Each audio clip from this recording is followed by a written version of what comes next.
সাকিবের সঙ্গে সাবিলা নূরকে নিয়ে নতুন গুঞ্জন। ঢাকাই চলচ্চিত্রে শীর্ষ নায়ক সাকিব খানের পরবর্তী সিনেমার নায়িকা হিসেবে ছোট পর্দার জনপ্রিয় অভিনেত্রী সাবিলা নূরকে নিয়ে বিভিন্ন গুঞ্জন শোনা যাচ্ছে। ইতিমধ্যেই এই নায়কের সবশেষ ব্লকবাস্টার 2 সিনেমা প্রিয়তমা ও তুফানের প্রস্তাব ফিরিয়ে আক্ষেপে পড়েছেন এই অভিনেত্রী। ফলে গত কয়েকদিন ধরেই সাকিবের সঙ্গে নাবিলার নাম বেশ জোরালোভাবে শোনা যাচ্ছে। সম্প্রতি এক সাক্ষাৎকারে প্রিয়তমা ও তুফান সিনেমা ফিরিয়ে দেওয়ায় বোকামি হয়েছে বলে মন্তব্য করছেন সাবিলা নূর। মনে হচ্ছে ছবি দুটি না করা ছিল আমার জন্য অনেক বড় বোকামি। প্রিয়তমা সুপারডুপার হিট হয়েছে আর তুফান তো এখন চারিদিকে ঝড় তুলেছে। রায়হান রাফির কাজে সবসময় আলাদা ডাইনামেশন থাকে।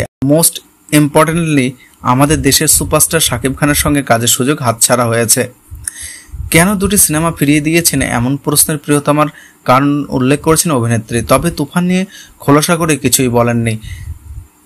সাবিলা বলেন, প্রথম ছবি প্রিয়তমা করতে পারেনি সময়ের জন্য। সময় আমার শিডিউল চেয়েছিলেন, তার আগে থেকে অন্য শিডিউল দেওয়া হয়েছিল।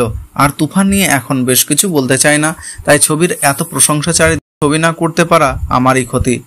করতে পারলে কেরিয়ারের ভালো দুটি কাজ যুক্ত হতো। তবে আমি বিশ্বাস করি ভবিষ্যতে এর চেয়ে ভালো কাজ আমি করতে পারবো। খানের বিপরীতে নায়িকা হওয়ার প্রস্তাব আবারও পেয়েছেন সাবিলা। কথাবার্তা কিছুটা এগিয়েছে, তবে চূড়ান্ত কিছু এখনো জানা যায়নি। এ বিষয়ে অভিনেত্রীর ভাষ্য কথা হচ্ছে, তবে বিস্তারিত কিছু এখন বলতে চাই না। একাধিক সিনেমা নিয়ে কথা হচ্ছে আমার। অনেক সময় দেখা যায় যে সবকিছু চূড়ান্ত হওয়ার পর অনেক কিছুই পাল্টে যায়, তাই শুটিং শুরু না হওয়া পর্যন্ত কিছুই বলা যাচ্ছে না। এর আগে একবার একটি সিনেমা শুটিং পর্যন্ত গিয়েও আগ মুহূর্ত ক্যান্সেল হয়ে যায়, তাই শুটিংয়ে যাওয়ার আগেই এখন আর কিছুই বলতে চায় না।